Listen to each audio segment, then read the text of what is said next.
So with that comment, I'd like to start with a presentation by the Lake Ontario Waterkeeper and Ottawa Riverkeeper as outlined in CMD 15H 5.2. I understand that Ms. Pipa will make the presentation. Feinstein. Oh, sorry, Ms. Pipa Feinstein. I'm sorry about that. The floor is yours. Good morning, President Binder and Commission members. Thank you for the opportunity to address you all today. For the record, my name is Pippa Feinstein and I'm representing Lake Ontario Waterkeeper and Ottawa Riverkeeper. Both organizations were founded in 2001 and are members of the International Waterkeeper Alliance. They both tirelessly advocate for local swimmable, drinkable, and fishable water. And they seek to empower people in order to stop pollution, protect human health, and restore habitat. They have significant expertise concerning the development of public information sharing programs and building meaningful industry stakeholder relationships. Over the course of the next 10 minutes, I'd like to make two broad submissions to you all. The first is that the Commission should not renew SRB's license for a period longer than 5 years. And the second is that regardless of the length of any license renewal, SRB's public information program should be improved. We've made several suggestions for how this could be done, and we request that the Commission include our recommendations as conditions on SRB's license. On the first point, we submit that 10 years is simply too long to go without a public hearing for the SRB facility. If the Commission decides to renew the facility's license, a 5-year term would be better for SRB, the local community, and the environment.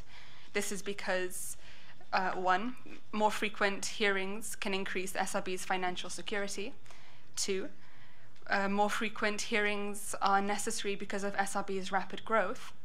3, hearings every 5 years are not an unreasonable burden on SRB. And 4, more regular hearings could better assist the Commission to assess SRB's impact on fish and fish habitat. I'll briefly discuss the rationale for each of these in turn. So first, hearings every 5 years can increase SRB's financial security. This is because they can help the facility comply with its license conditions. They can also help SRB maintain its social license to operate in Pembroke. Hearings include avenues for more meaningful public inclusion, which can improve the relationship between the facility and local community, which can have economic implications. Hearings can also include opportunities for SRB to receive diverse expert information, perhaps more diverse than SRB might be able to retain on its own. And these can also help SRB ensure that its operations are as efficient and safe as possible. Ultimately, it's SRB's conduct and not hearings that determine the financial security of the facility. As long as the facility complies with requisite license conditions and regulatory standards, hearings should not threaten its ability to operate or its ability to enter into beneficial contractual agreements. In reality, hearings every 5 years, not every 10 years, should help manage SRB's economic insecurity. Second, more frequent hearings are necessary because of SRB's recent growth. Over the last license period, as we heard from CNSC presentation earlier, SRB's tritium production has increased almost 5-fold. SRB also expects that the amount of tritium processed, it's increased 5-fold over the last license period. SRB also expects the amount of tritium processed at the facility to increase by an additional 15% over the course of 2015 alone. Emissions over the course of the previous license term have more than doubled, and radioactive waste generated at the site has also doubled. 10 years of continued growth like this without public hearings would not be in the public interest. If emissions increase by a factor of 5 to 8, and production volumes increase twice as much as has been the trend so far, the facility could still arguably meet its license limits, and yet, were this to happen, the character of the facility and its environmental impacts would change significantly. Such growth should not be allowed to occur without meaningful input from members of the public who would be most impacted by these changes. Third, hearings every 5 years would be appropriate in the circumstances and not unreasonably burden SRB. The facility has a long history of environmental non-compliance and associated contamination of local groundwater. As we've seen over the last several years, regulatory vigilance is necessary in order to ensure SRB mitigates its adverse environmental impacts. As the Commission will hear from submissions from other interveners later today, actual groundwater contamination levels are persisting longer and in greater concentrations than CNSC modelling had predicted. As such, SRB should not be afforded any benefit of doubt. Regulatory vigilance is required, and more regular hearings would be an important aspect of this vigilance. SRB argues that money saved through less frequent hearings would help fund advances in tritium emissions reductions or provide more funds for their safety program or decommissioning fund. However, we submit that if SRB can't afford to adequately fund these initiatives, it should simply not be permitted to operate. It would be unreasonable to sacrifice opportunities for meaningful public participation in order to ensure that SRB fulfills other license conditions. Fourth, more frequent hearings can be helpful for the Commission's new authority over fish, fisheries, and species at risk. This current license decision is the first for the SRB facility that is being conducted under a new Memorandum of Understanding between the Commission and the Department of Fisheries and Oceans. The memorandum increases the scope of the Commission's responsibilities in this regard. However, CNFC staff's Commission member documents have failed to include any mention of fish, fish habitat, or species at risk, and perhaps this is something that staff can address or clarify once I finish this presentation.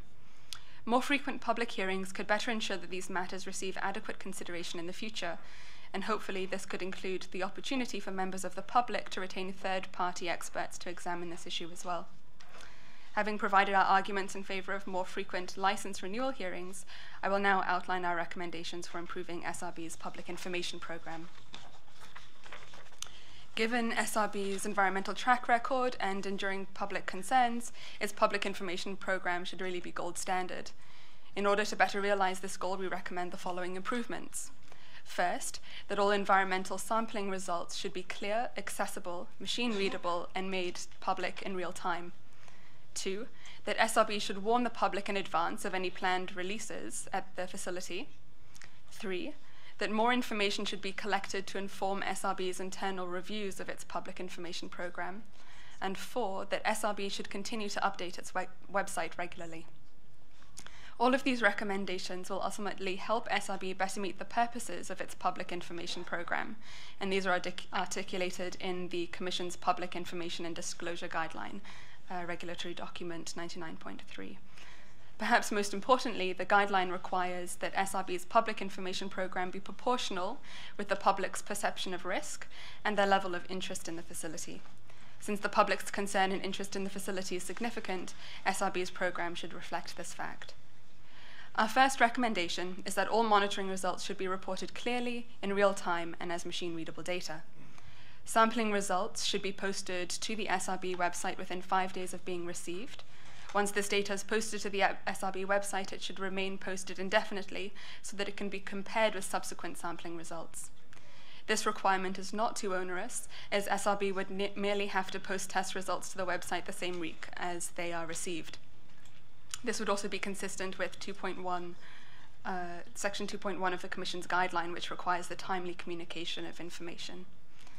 SRB's environmental sampling results should also be made in 100% machine-readable formats. This could be as simple as changing these documents from PDFs, as they currently are, to formats such as RDF or XML. The software required to do this is relatively inexpensive and easy to navigate. But providing sampling data in these machine-readable formats can be extremely useful to the public, SRB, and the Commission. This is because these formats basically allow data sets to be more portable and extractable, allowing the values to be input into other analytical software, which can help identify trends in data over time.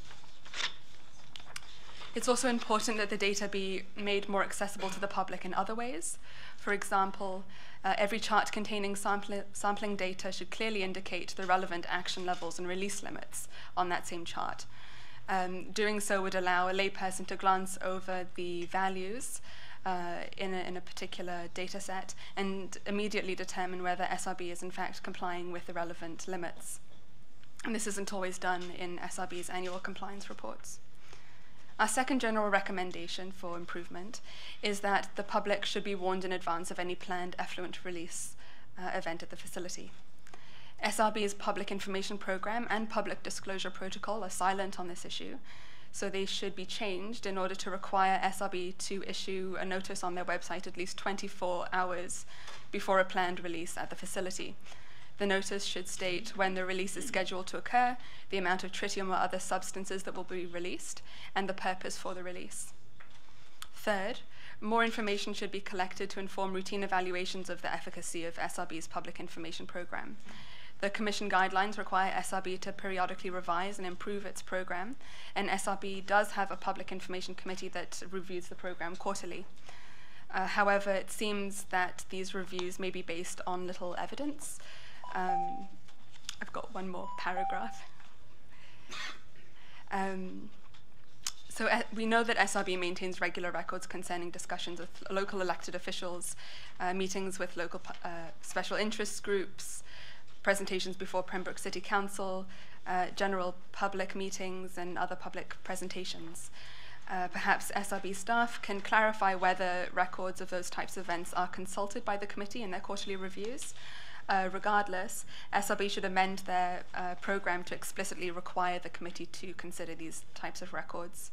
And our final recommendation is that the SRB website should be updated with information about public outreach activities. Currently, the website has not been updated to include Pembroke City Council presentations between 2010 and 2013, or any public presentations since 2011. As SRB documents and retains records of these public presentations, it shouldn't be too difficult to update its webpage and ensure that these significant lapses don't occur in the future. So that concludes my oral presentation. I look forward to questions and discussion. Thank you. Thank you.